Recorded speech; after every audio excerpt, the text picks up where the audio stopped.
Muito bem, vamos falar um pouquinho de transmutação de energia. O que são energias negativas, tá?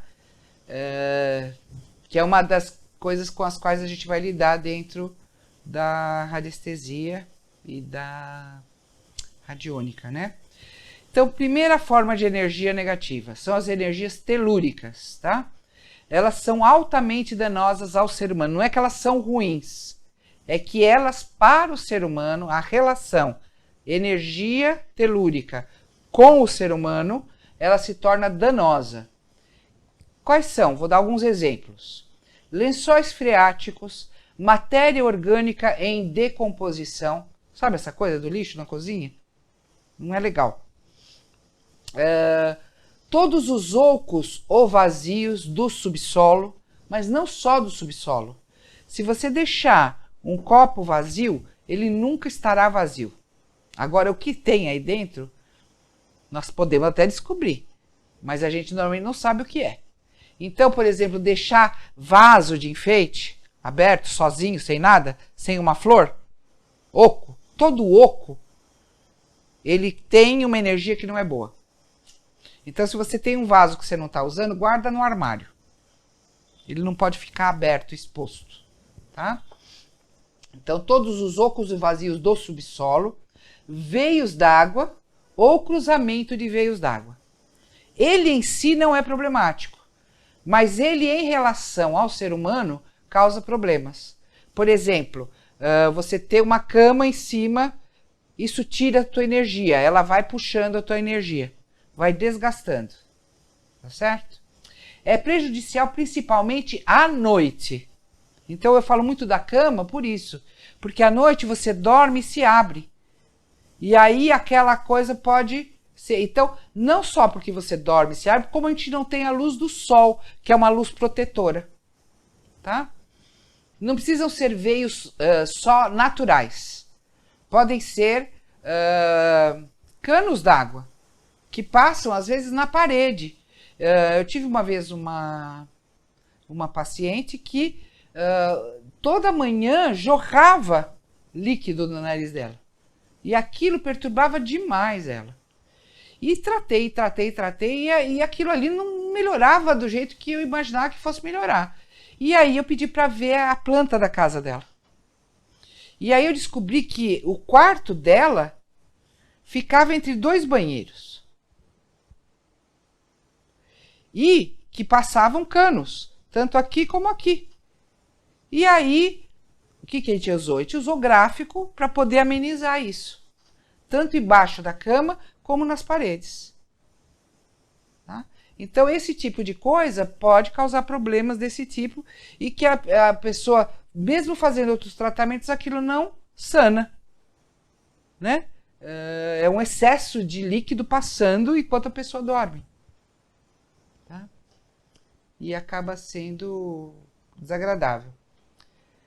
Quando forem detectadas causas, né, como de um transtorno, primeiro é importante que você trate o lugar, ou simultaneamente, dessa maneira. Então, eu tratei o lugar e continuei tratando ela. E aí a coisa melhorou. Mas não adianta só tratar a pessoa, porque ela volta para casa para o mesmo lugar doente. Então, quando você tem um problema que, apesar dos seus tratamentos, não se resolve, dá uma olhadinha naquela casa. No lugar onde ela dorme, principalmente. Alguma coisa acontece ali. E aí, então, a gente tem os gráficos. Né? Tem uns que são de limpeza, outros são protetores, outros são harmonizadores, modificadores. Então, a gente vai escolher o melhor gráfico para aquela situação. Ou pedras harmonizantes. Só que existem problemas. Essa coisa das pedras harmonizantes, tem uma pedra que é super harmonizante, que é o quartzo rosa. E uma vez um amigo meu chegou e falou: tem algum problema aqui, dá uma olhadinha e veja o lugar que não está bom, não está funcionando bem. E eu andei pelo escritório dele e detectei que o pior lugar, o lugar que estava drenando a energia da casa dele, daquele escritório, né, porque ele tinha a casa junto com o escritório, era bem aonde a secretária ficava.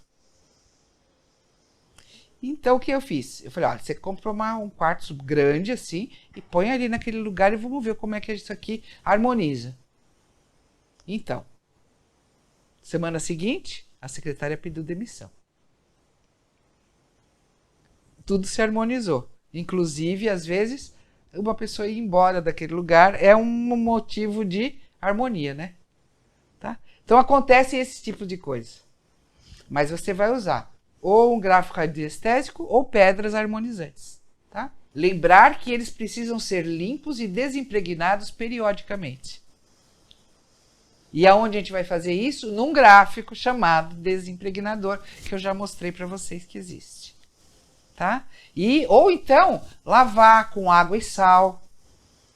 Tem várias maneiras. Mas o gráfico é a maneira mais simples de você limpar e harmonizar uma pedra, por exemplo. Então, muitas pessoas, alunos, né, perguntam se eu preciso limpar o bastão Atlântico, porque ele tem uma pedra na ponta. Eu falei, não, você pode ficar sossegada que ele mesmo se autodestrói quando ele começa a ficar muito carregado. Já aconteceram coisas bem interessantes comigo, que quando ele carregou demais, eu pus ele na maca, no centro da maca, no lugar que não tinha. Ele foi parar no chão e ele quebra. Se ele quebrar, compra outro. Entendeu? Então não precisa, porque ele vai sendo a mesma medida, é ação e reação, né? A mesma medida em que ele causa uma harmonia, depois ele pega aquilo ali e fica grudado nele, tá? Recomendo a todas as pessoas que gostam de pegar pedrinha nos lugares, ou conchinhas, de que elas não gostam de sair do lugar onde elas vivem. Não é uma coisa boa você ir para a caverna e pegar a pedra de lá e trazer para sua casa. Isso é desarmônico. E você vai trazer desarmonia para aquela região onde aquela pedra ficar, porque ela fica muito, muito brava. E é possível limpar isso? Olha, não. Disso não. Agora, eu ganhei uma pedra. Como é que eu faço? Eu não fui lá e peguei e roubei ela do lugar. Não é? Tem isso. Então, o que você pode fazer é colocar e ir conversando com o pêndulo, né? As pedras meio juntas. Elas gostam de ficar em família. Pode ser que ela não se dê bem com algumas, então você tem que saber separar e juntar todas as que são familiares no mesmo lugar. Agora, o duro é quando você vai lá e tira. Então, o problema é daquela pessoa que tirou. O que você pode fazer quando você ganha isso é colocá-las, vamos dizer assim, você recebe uma criança que foi abandonada. Tá certo? Criar a melhor condição de vida para ela. Se ela gosta de ficar junto com algumas pedras, você coloca, de vez em quando lava, de vez em quando limpa. Então, quando você põe o desimpregnador, você está fazendo essa coisa. Mas não foi você que foi lá e tirou ela do lugar. Porque quando você tira, você teria que dar algo em troca. E é muito difícil saber o que uma montanha quer em troca daquele pedacinho. E coitado dos que tiram as pedras de lá. Normalmente a gente sabe que essa profissão de minerador, ela é bem cheia de tropeços, né? As pessoas que fazem isso, elas pagam um preço muito alto. Tá? Então, ser minerador é complicado. Então. Principalmente quando a gente sabe dessas coisas, né? Mas quando você receber, tenha cuidado com as pedras. Não pode deixar uma aqui e outra ali. Meio junte vai perguntando quais são familiares e monte um aquáriozinho para elas. Elas ficam felizes. Tá? Pode conversar com elas também. Com a radiestesia eu aprendi que tudo quer conversar com a gente. Se aquele quadro quer ficar naquele lugar, enfim, conversa. Então, você pode ter algumas dúvidas. Por exemplo, nós falando de água, né? Falando dos veios d'água. Vamos falar de uma coisa menor um pouquinho. Vou falar de um aquário em casa. Como saber se ele está interferindo ou não na harmonia daquele lugar? Por ser água. Bom, nós não temos o Pedro? O pêndulo? Pergunte para o pêndulo. E ele vai te dizer se aquele aquário daquele tamanho, com aqueles peixes, está influenciando naquela tua casa que mora você. Tá certo? Se aquilo ali, esse casamento é um casamento bom ou é um casamento ruim. Eu consideraria, antes de você fazer o aquário, fazer isso antes, essas perguntas. E aí você monta com o peixe certo, com as pedras certas, enfim, tudo certo, se você quiser montar um aquário. Agora, se ele já está montado, você faça as perguntas se ele está dando problema e vai chegando também na terapia. O que eu teria que fazer para esse aquário estar funcionando bem? Se eu acrescentar pedras do tipo quartzo, vai ajudar? Sim ou não? E se eu juntar mental? E se, tá? O que eu tenho que... Você vai ter que perguntar. Ele não vai responder, junte tal coisa. Mas você vai vendo as possibilidades para poder melhorar. Ele no meio da sala, ele está bom ou está ruim? É melhor no canto? Sim ou não? Enfim, aquelas perguntas que viram uma historinha. Tá bom? Outra coisa preocupante, né, dentro dessas formas de energias negativas, são os móveis e objetos antigos. Eu já meio falei disso en passant, né? Ou ainda objetos com certa forma. Podem ficar impregnados de energia negativa. E isso pode produzir distúrbios. Ai, que cristaleira linda, antiga. Agora, da onde foi essa cristaleira? Ela tem energia perversa? Energia ruim de alguém que foi o possuidor dessa cristaleira? Arrancar essa cristaleira da casa de uma velhinha que era muito apegada a essa cristaleira e ela ficou com raiva? Sei lá. Então tomem cuidado, sabe? Brechó é um perigo. Se a pessoa teve que se desfazer de uma coisa e aquilo foi muito doloroso para ela, não sei. Então, para cada coisa que você for, se é um objeto antigo, você tem que perguntar se aquilo ali vai trazer harmonia ou não. Porque tem coisas belíssimas. Não é pela beleza. É o que ela representou para alguém em algum dia. Se ela foi motivo de amor ou ódio.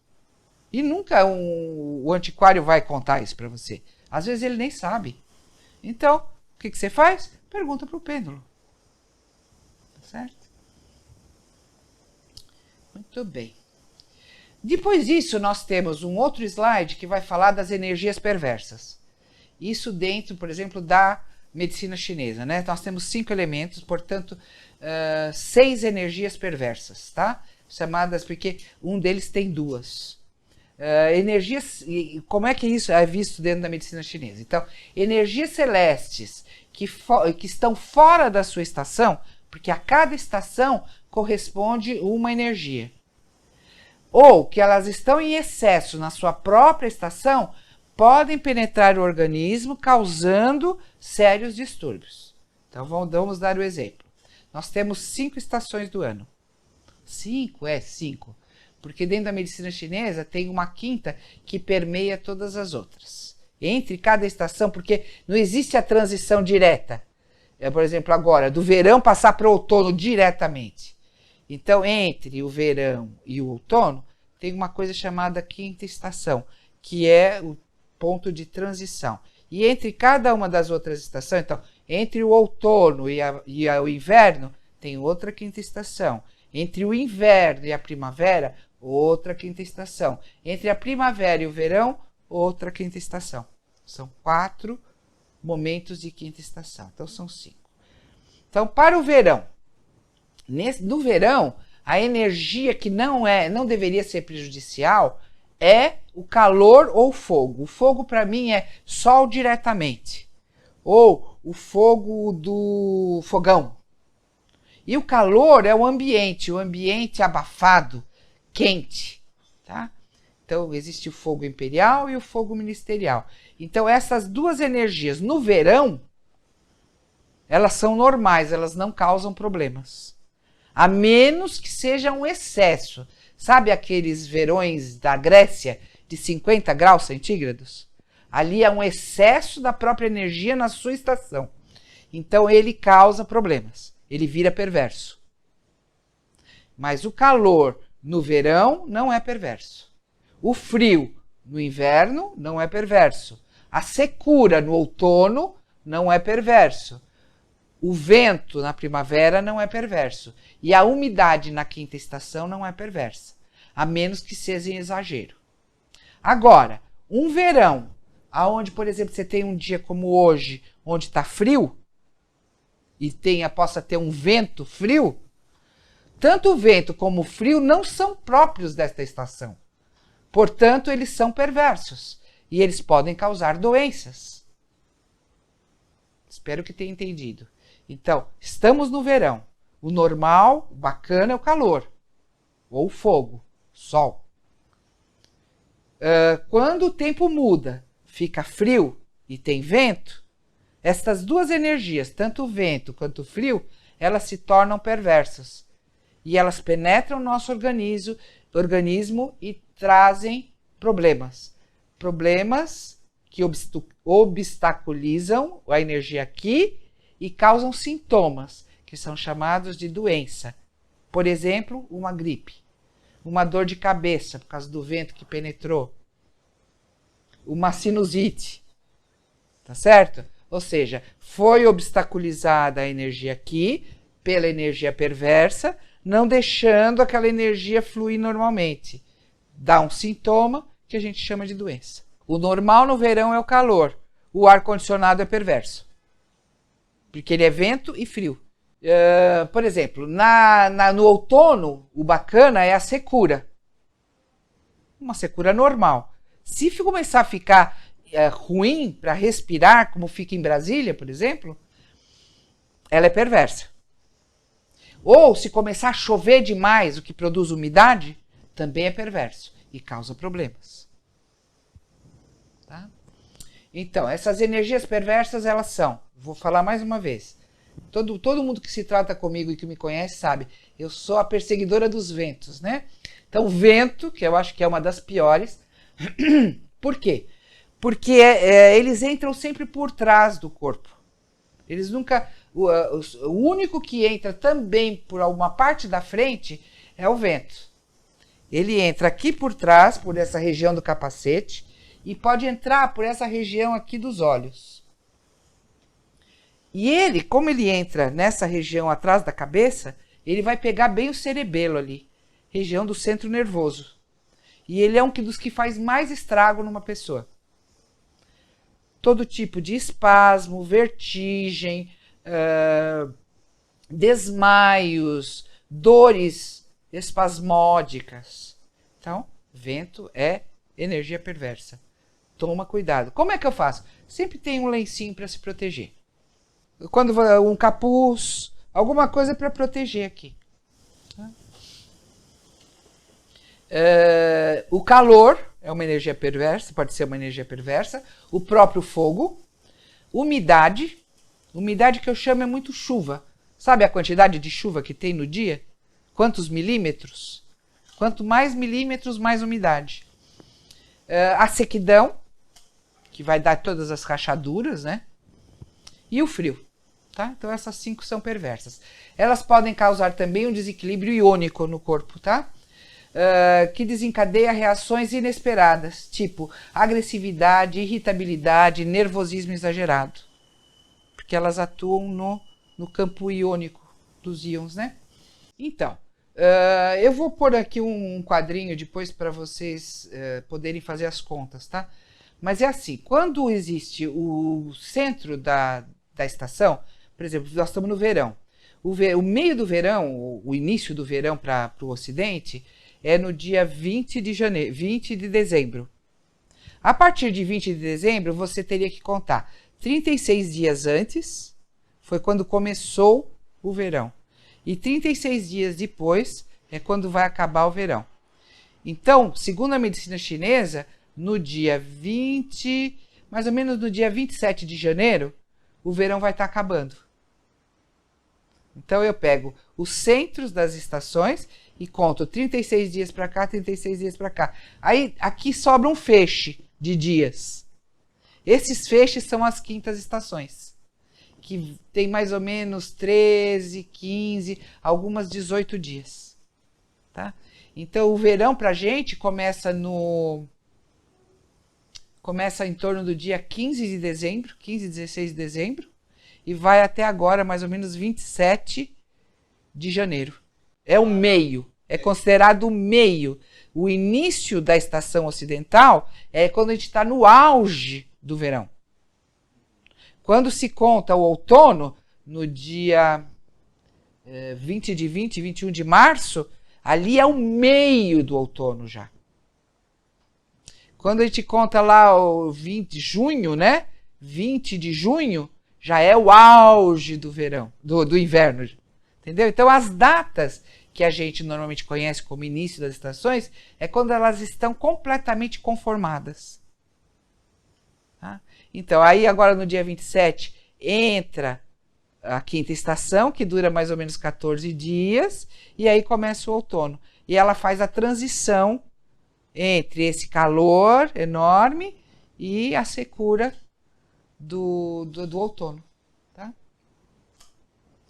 Além das energias climáticas, né, que a gente pode receber, essas energias perversas elas podem ser captadas, provocadas internamente. Nós podemos produzir vento interno. Quando a gente fica muito agitado, bravo, nervoso, a gente começa a produzir vento interno. E ele vai ter a mesma ação do vento externo. Ele vai agir no nosso sistema nervoso central. Assim como a gente pode, através dos nossos atos, se tornar muito seco. E gera uma secura interna. Frio internamente. E isso vai ter o mesmo problema, vai causar o mesmo distúrbio que um vento ou uma secura externa vão causar. Mas você pode, através de suas atitudes, causar energias perversas dentro de você.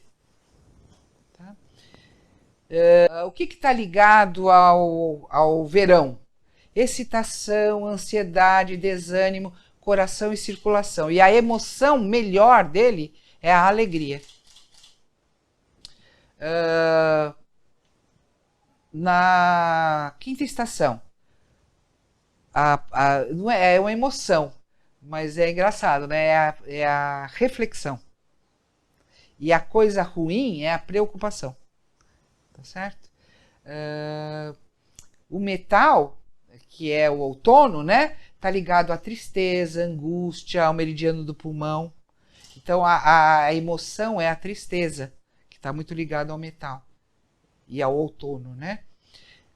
Ao inverno está ligado o medo, a insegurança, o autoritarismo, como a gente falou, né? Está ligado ao meridiano do rim.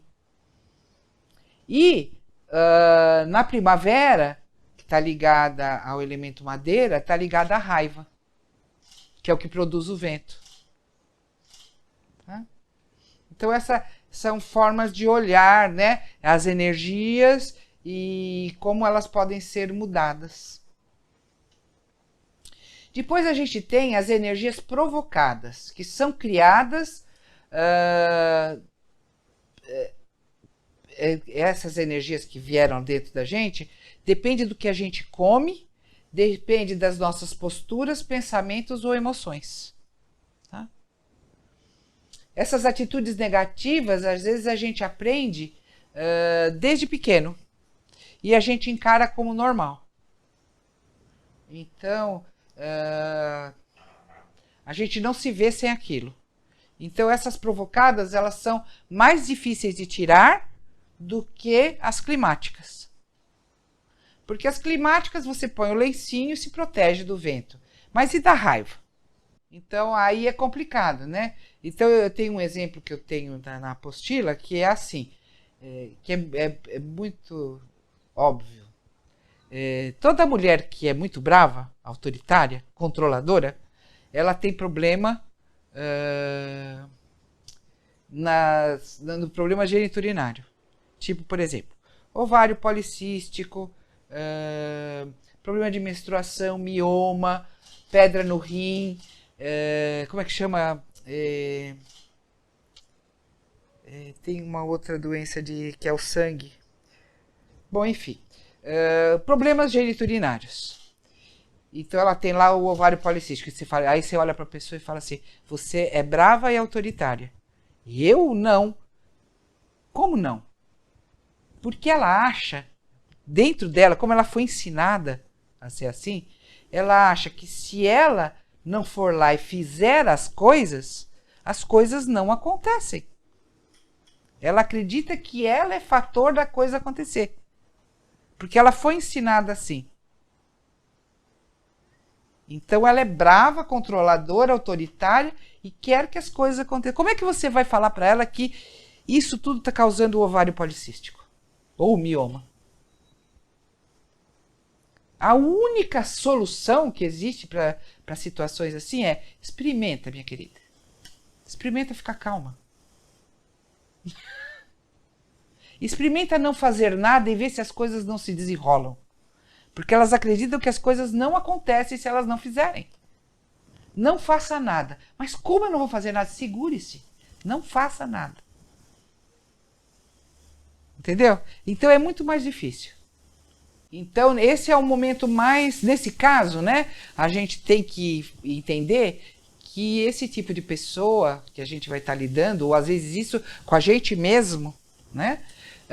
Vai envolver uma reeducação. E é isso que a medicina chinesa propõe também. Né? Uma conscientização desse hábito negativo e uma reconstrução a partir de alimentar novos hábitos positivos. O estado de negativo, ele elimina a aura instantaneamente. Aquela aura que deveria ser grandona, imediatamente se recolhe. Tá? Isso pode ser constatado pelo aurameter. Que dá para a gente fazer, a hora que a gente fizer a brincadeira, de repente um assunto polêmico com alguém. Que a gente estiver fazendo exame e ver o que acontece. Tá? E existem energias perversas captadas. São as que atraímos de outra pessoa, ambiente ou objeto. Lembra a ideia da ressonância? Quando estamos desequilibrados, nós chamamos ou deixamos outras energias grudarem na gente. Quando chegamos perto de energias negativas emanadas consciente ou inconscientemente pela outra pessoa. Não é que a pessoa necessariamente está emitindo uma coisa ruim. Às vezes ela está lá reclamona, depressiva e tal. Ela é o jeito natural dela de ser. Não é assim, vou emitir uma depressão para essa pessoa. Não, ela está ali resmungando do jeito dela de sempre. E você entra em contato, ou é obrigado, por algum motivo, a ficar perto daquela pessoa. Então aí você capta aquilo, né? Tipo, inveja, raiva, ciúme, agressividade, preguiça, pensamentos negativos. Tá certo?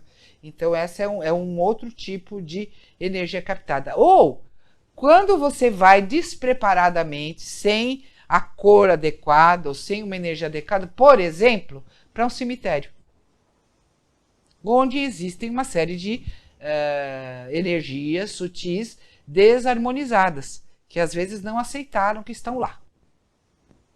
E aí, elas veem você lindo, bonitinho, energético e grudam em você. E vêm com você para casa, por exemplo. Então, a gente sempre fala, não vá direto para casa sem uma limpeza depois de um velório, por exemplo, ou um enterro. Tá? Então, são energias que são captadas. E procure estar sempre energeticamente positivo para que você perceba que tem uma coisa diferente que grudou e que você precisa limpar. Certo?